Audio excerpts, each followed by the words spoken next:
Lo que hacemos las asociaciones civiles es apoyar en la fase social, en la fase educativa de la comunidad, para que las personas acudan a los servicios de detección oportuna de cáncer y que algunos de nosotros tenemos también detección oportuna de cáncer. ¿Por qué? Porque trabajamos en algunas áreas en las que el sector gubernamental ha dejado descuidadas o por la distancia o por las características muy propias de los recursos que el Estado destina para algunas regiones.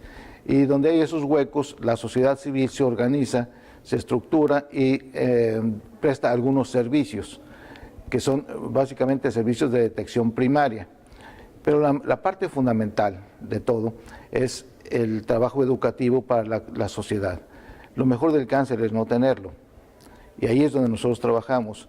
Es decir, cuáles son los métodos de prevención, cuáles son la forma de cambio de estilos de vida para que tengan una vida más saludable, es decir, con menos tendencias a la enfermedad.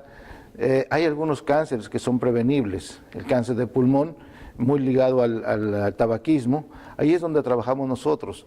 El cáncer cervicuterino, que está muy ligado a infecciones de un virus, el virus de papiloma humano, y que nosotros trabajamos a la población educándola para que tenga unos hábitos sexuales más adecuados, con mayor prevención, y que además se haga nuestro estudio periódicamente.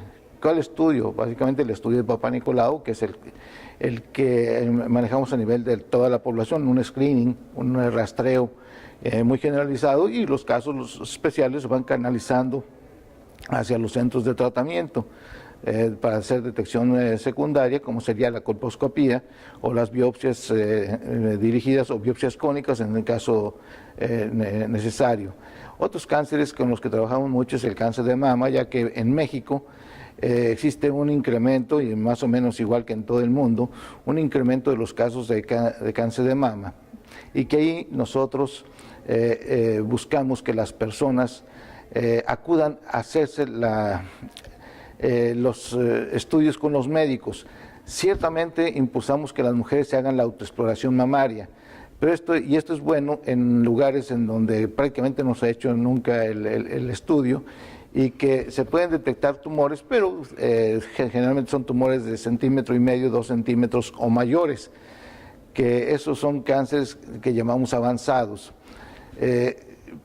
Estamos tratando de impulsar a que las personas vayan y se hagan un eco o una mastografía.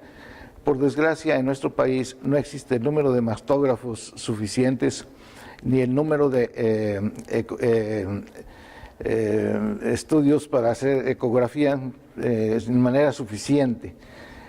Por ejemplo, en la ciudad de Guadalajara, más o menos son 4 millones de habitantes, la cuarta parte son 500,000 mujeres mayores de 20 años, de 25 años, y no tenemos más que 13 mastógrafos.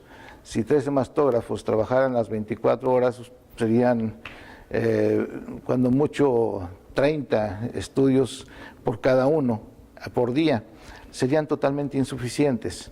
Entonces se requiere pues un mayor número de mastógrafos. Es una inversión social que debe hacer el sector gubernamental.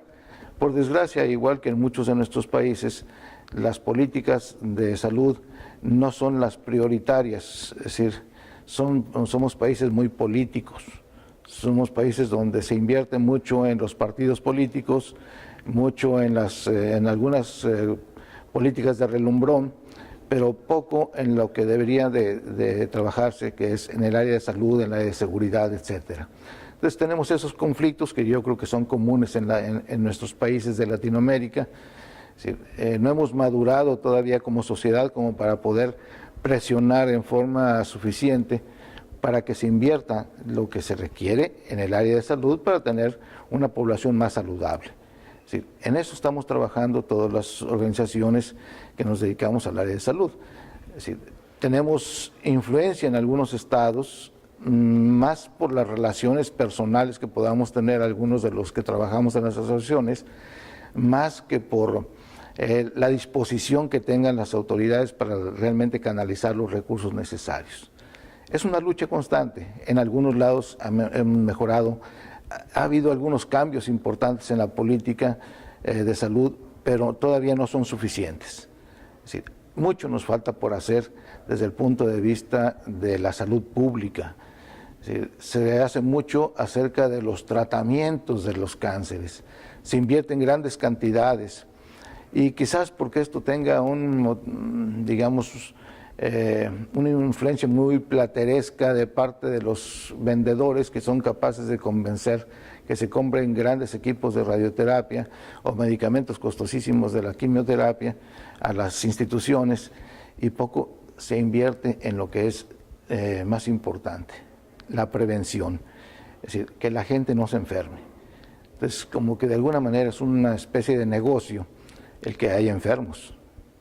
Es decir, así tendremos instituciones más grandes y cada hospital de tercer nivel que se construye pues significa un porcentaje muy elevado de recursos, y por desgracia nuestros políticos toman su pequeña parte por autorizar ese tipo de construcciones. Esa pequeña parte, una inversión de muchos cientos de millones, pues les queda una parte importante. Es una realidad de nuestros países, y yo sé que en estos países casi me van a fusilar en mi país, pero tengo que denunciarlo. Es decir, eso es lo que nos está sucediendo. Estamos gastando en medicina curativa y muy poco en medicina preventiva. Si se están haciendo a un lado, nos están dejando a las organizaciones de la sociedad civil a que nosotros seamos los que trabajemos en la medicina preventiva. Ellos se dedican más que nada al tratamiento de las enfermedades. Ciertamente hay maestros en salud pública, pero muy poco se hace. Hemos avanzado en las áreas de vacunaciones. Gracias a Dios, en México, ahora tenemos ya vacunación para el virus de papiloma humano. Es una vacuna que tiene que repetirse. No sabemos si realmente qué porcentaje de criaturas que ahorita se están vacunando entre los 9 y los 13 años se vayan a repetir el estudio cuando tengan 19 o 23 años. Si todavía no tenemos esa experiencia, esperamos que logramos convencerlas de que se hagan. Y también tenemos un problema, que estas vacunas no protegen más que contra 2 o 3 cepas del virus de papiloma humano, cuando las cancerígenas pues son por lo menos 8 de las más comunes en nuestro país, en las diversas regiones del país. O sea, mucho nos hace falta por hacer. Yo creo que es lo que nos falta por hacer en toda América Latina.